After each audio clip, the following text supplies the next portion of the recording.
Cerita novel romantis. Takdir dalam pernikahan. Bab 51. Menyamar jadi perempuan panggilan. Setibanya di hotel, Axton yang lebih dulu membooking hotel yang sama dengan target. Di saat ia berjalan masuk ke lift, ternyata ada dua orang pria yang mendampingi gadis itu membuat Axton dilanda kebingungan. Siapa yang akan membawa koper itu nanti? Apakah gadis ini atau pria yang ikut bersama mereka? Apakah mereka akan bercinta bertiga? Batin Axton sedikit melonggarkan dasinya saat kotak itu sudah membawa mereka ke lantai yang dituju oleh target. Tidak lama, Jenica dan Denzel tiba di hotel yang sama. Ia membuka ponselnya melihat ada pesan masuk dari Axton. Sekarang ada dua koper yang dibawa oleh dua orang pria yang mendampingi gadis itu. Apa yang harus aku lakukan? Tanya Axton. Serahkan mereka padaku, Axton. Tunggu perintah aku selanjutnya, pinta Jenica. Jenica dan Denzel sudah berada di dalam kamar mereka tepat di depan kamar yang sedang ditempati oleh ketiga orang yang menjadi target utama mereka saat ini. Adapun Axton berada di sebelah kamar Jenica dan saling terus berkomunikasi. Jenica menyalakan ponselnya untuk melihat apa yang dilakukan oleh ketiga orang target di dalam sana melalui alat penyadap yang berupa kamera yang ditempelkan di tas milik gadis penyamar tadi yang diletakkan di atas nakas mengarah ke arah ketiga target. Jenica tidak mempedulikan aksi Syur yang ada di dalam sana. Tapi dia sedang melihat dua koper yang harus mereka ambil secara bersamaan. Terserah koper mana yang ada benda berharga yang mereka cari. Tidak usah melihat permainan orang baby. Ini bukan live streaming untuk menghiburmu, sindir Jenica pada Denzel yang terpaku pada aksi-aksi itu. Kan sambil menyelam minum air baby, canda Denzel membuat mata indah Jenica mendelik. Kalau begitu lupakan hadiahmu yang aku janjikan. Ancam Jenica membuat Denzel gelagapan. Maaf sayang. Jangan seperti itu, aku hanya bercanda, tegas Denzel yang tidak lagi melihat adegan ehem itu dan beralih menatap wajah cantik istrinya yang sudah membuka masker. Jenica terlihat gelisah karena tidak sabar lagi untuk menunggu ketiga target itu menyelesaikan urusan arena mereka di dalam sana. Apa yang harus aku lakukan? Ini sudah terlalu lama sementara waktuku terlalu berharga, lirik Jenica yang cukup kesulitan untuk bertindak karena ada Denzel bersamanya. Jika di mana-mana pria selalu mengatakan perempuan adalah makhluk yang menyebalkan di muka bumi ini walaupun memberikan mereka yang mereka inginkan, tapi kalau sudah melakukan urusan penting dan genting perempuan menjadi faktor penghalang. Dan kini terbalik dengan pemikiran Jenica yang merasa suaminya menjadi penghalang untuk dirinya bisa bereksplorasi. Apakah aku harus memberitahukan suamiku untuk aksiku selanjutnya? Batin Jenica menimbang-nimbang saat ini dan Denzel bisa menangkap kecemasan istrinya. Apa ada yang ingin kamu sampaikan sayang? Tanya Denzel menebak pikiran wanitanya. Aku harus melakukan penyamaran lagi baby. Kamu ingin membantuku? Tanya Jenica. Katakan saja sayang. Aku akan mendukungmu, ucap Denzel. Aku ingin masuk ke dalam sana. Apa? Kamu ingin bergabung dalam permainan mereka? Diam.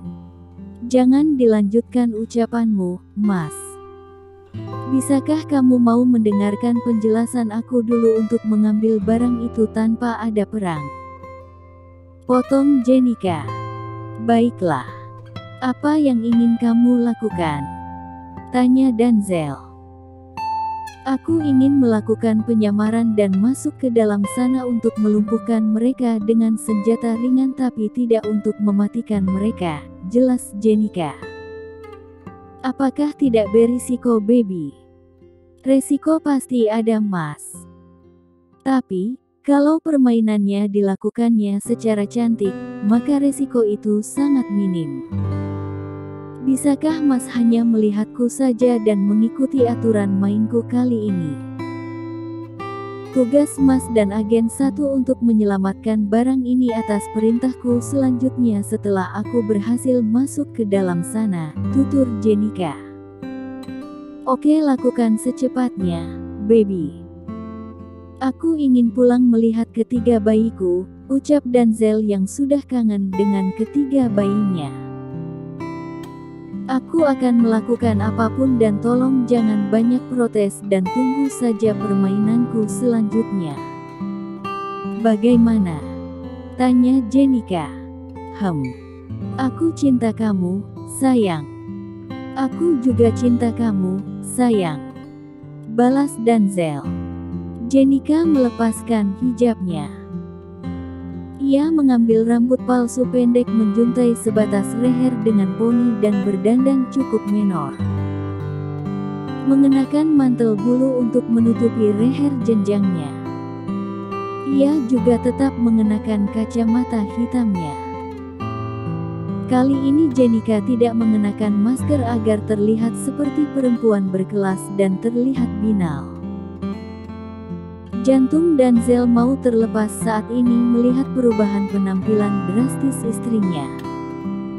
Ingin mencegah tapi misi ini akan berlarut-larut penyelesaiannya. Jalan satu-satunya mengizinkan Jenika beraksi secara profesional. Jenika membawa apa saja yang ia butuhkan selain senjata dalam penyamarannya. Jenika mengalihkan CCTV koridor hotel di lantai itu, ke arah yang berlawanan agar tidak terlihat aksinya. Aku masuk dulu Mas ke sana. Axton akan ke kamar ini untuk bergabung denganmu agar bisa menolongku secara bersamaan. Tolong jangan libatkan perasaan saat ini dalam mengembangkan misi. Mas mengerti. Tegas Jenika agar suaminya tidak cemburu pada Axton. Baiklah. Lakukan dengan cepat. Aku sudah tidak sabar, ucap Denzel yang ikut tergiur melihat wajah cantik Jenika dengan dandanan yang menyolok. Segera Hubi. Jenika mengecup bibir suaminya lalu keluar menemui target yang ada di depan kamar mereka. Jenika memencet bel kamar lalu menunggu target untuk membukanya. Tidak lama keluar seorang pria tampan dengan piyama tidur. Selamat malam, Tuan. Sapa Jenika sambil mencopot kacamatanya dan tersenyum manis pada sang pria yang langsung meneguk liurnya terpana melihat kecantikan Jenika yang dianggapnya seperti bidadari. Kuping Jenika mendengar rintihan suara merdu dua orang di dalam sana yang sedang berjuang mendapatkan kelezatan dari ehem mereka. Boleh bergabung Tuan dengan partner arena pertempur Anda di dalam sana. Tawar Jenika dan tentu saja membuat jantung pria ini bergetar menatap wajah Jenika tak berkedip. Sepertinya pria itu terhipnotis dengan kecantikan Jenika yang hanya mengangguk sambil melebarkan pintu untuk mempersilahkan Jenika masuk. Terima kasih Tuan. Jenika melangkahkan kakinya dan meletakkan tas kecilnya. Si wanita yang merupakan agen utama seketika terkesiap dan langsung mengambil sikap siaga namun dirinya dalam keadaan poyos. Begitu pula pria yang telah membawa koper yang berisi benda milik Amerika yang asli.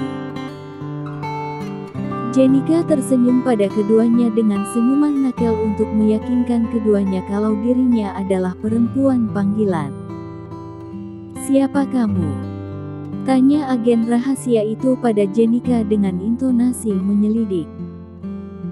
Sementara Jenika yang hendak membuka mantelnya namun tidak sepenuhnya berniat untuk membuka. Tenanglah Gwen. Dia adalah gadis panggilan untuk menambah aksi kita malam ini, ucap Pedro pada Gwen yang merupakan gadis yang tengah asyik dalam permainan. Kalau begitu, cepat buka mantelmu dan segera bergabung dengan kami. Titah Tuan Javier yang sudah tidak sabar ingin melihat kemolekan diri Jenika di balik mantel panjang Jenika. Sabar baby. Dan perhatikan diriku saat aku membuka mantel ini karena aku hanya mengenakan lengeri. Apakah kamu ingin melihatnya sayang? Rayu Jenika dengan senyum menggoda membuat sang pria ingin mendekatinya. Cepatlah Nona. Aku bukan orang yang sabar. Desak Javier yang ingin meraih pinggang Jenika namun Jenika segera berkelit. Lepaskan piyamamu karena aku ingin melihat senjatamu. Titah Jenika untuk memperlancar tujuannya, menunggu musuhnya dalam keadaan tidak siap dengan keadaan poyos mereka jika ingin mengejar atau melawannya. Jenika mengambil parfum dari kantong mantelnya yang merupakan senjata andalannya lalu menyemprotkan ke arah Javier, Pedro dan Gwen agar membuat mata ketiga targetnya perih, kabur dan mengantuk. Ice. Wanita siayan. Kesal Pedro yang baru menyadari Jenika adalah musuh. Dasar wanita jahat. Kesal Gwen yang tidak kuat menahan matanya yang terasa sangat perih. Kau yang wanita jahat. Umpat Jenika sambil berjalan menuju koper yang tergeletak di sudut kamar itu. Tanpa membuang waktu, Jenika membawa kedua koper itu dan melangkah keluar dengan anggun. Sementara musuhnya sudah terlelap dengan senjata buatannya. Denzel langsung membuka pintu kamarnya untuk Jenika. Axton terkesiap melihat wajah cantik Jenika. Namun Denzel segera menutup wajahnya Axton dengan mantelnya. Wajah istriku bukan milikmu bodoh. Bentak Denzel. Jenika memastikan dulu koper mana yang asli. Telah memberikan koper yang palsu pada Axton dan yang asli ia yang akan membawanya sendiri. Cepatlah pergi dari sini. Karena obat itu hanya bereaksi setengah jam. Titah Jenika seraya memberikan koper yang berisi benda palsu untuk Axton bawa.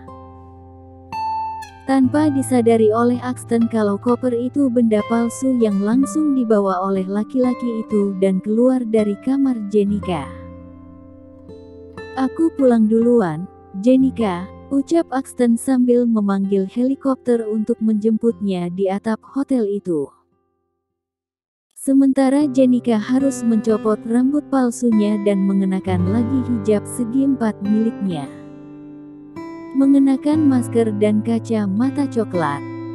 Ayo Hubi.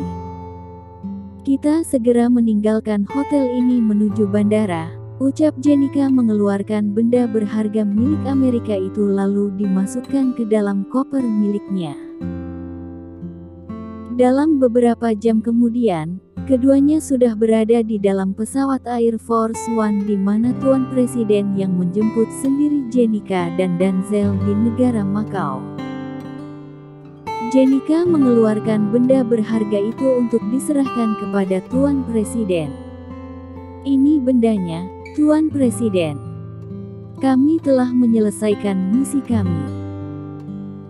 Kami ingin segera pulang untuk menemui ketiga bayi kami karena kami sudah sangat merindukan mereka, ucap Jenika seraya menyerahkan benda berharga itu ke tangan Presiden. Terima kasih atas kerja keras kalian. Untuk itu aku yang akan mengantar kalian sendiri langsung ke Jakarta dengan pesawat ini, ucap Tuan Presiden membuat Jenika dan Denzel terhenyak saling menatap penuh rasa bangga. Terima kasih Tuan Presiden, ucap Jenika yang sudah mengenakan lagi pakaian syari miliknya. Sementara itu Axton yang merupakan agen 1 sedang membuka koper itu dan memeriksa benda berharga milik negaranya untuk memastikan keasliannya dan ternyata palsu. Dia selalu sulit diprediksi. Umpat Axton penuh rasa bangga pada wanita impiannya itu dengan tersenyum bahagia karena bisa melihat kecantikan Jenica malam ini. Jenica dan Denzel langsung menuju villa dengan helikopter yang sudah menjemput mereka di bandara. Sementara Tuan Presiden menemui orang nomor 1 di Indonesia sebelum bertolak kembali ke negaranya.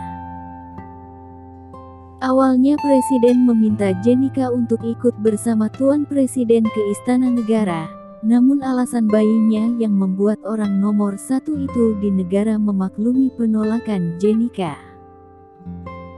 Sementara itu, Gwen, Pedro dan Javier saling menyalahkan satu sama lain hingga ketiganya saling berantem. Pedro merasa Gwen telah menipunya karena uang rekening yang telah ditransfer oleh pihak Gwen tidak mendapatkan uang pembayaran mereka dan Gwen memarahi Pedro karena benda berharga yang mereka beli justru menghilang karena diambil oleh Jenica lagi oleh Jenica. Keduanya menatap Javier yang mengizinkan Jenica masuk ke kamar mereka.